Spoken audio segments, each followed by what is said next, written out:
Imagine, no helipad this day and age, and you talk about the most modern hospital that's of our time and this vanity project. It's a disgrace. As I said, the people I represent in Tipperary will never use it because they can't get into it, and they need it badly, but they won't be able to access it. No helipad. A small helipad for a small helicopter on a side of a third floor building, and when it's a windy day, you can't go near it. Wicklow will give you your answer when they get you very soon. Deputy Roisin Shortall.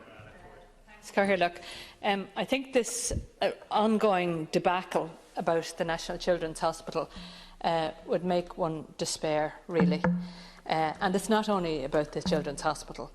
You have to despair at this state's ability to actually deliver a major infrastructural project, some way on budget and some way on time. And because of the failure down through the years by successive governments to do that and to have basic respect for public money. We heard about the Office of Government Procurement being established and the head of that office, and people thought that this was actually going to make a difference, and it hasn't, of course, and I'll come to that in a moment. But I want to say that over the last couple of years, as some people on this side of the House tried to get you, Minister, and your colleagues to focus on the shambles that the Children's Hospital was becoming in terms of the cost overruns and the delays. We heard from you and from the Taoiseach in particular on an ongoing basis, putting forward the rationale for a children's hospital, a modern new children's hospital. Nobody is disputing that at all. Everybody has agreed that we desperately need a modern children's hospital that can meet the needs of Irish children living in Ireland. So, there was that lack of honesty, first of all, in respect of the failure to address this issue and to contain costs. And IFAC have been very vocal on this.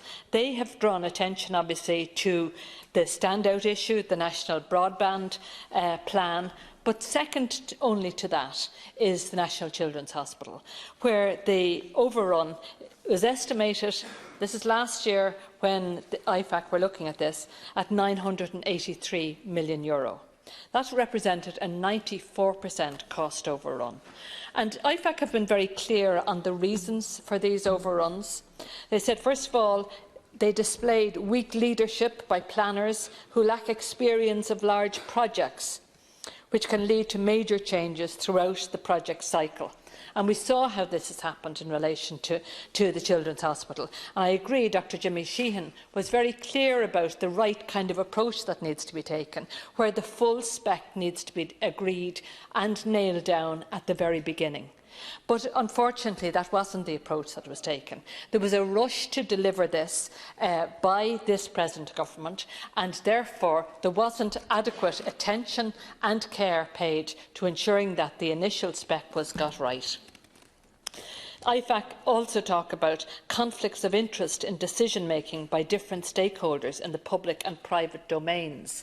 And again, I would go along with that. And a failure by government to recognise that this is not some kind of slush fund that they're playing around with. This is public money that you are spending on behalf of the public. And you have a duty to ensure that that money is spent properly.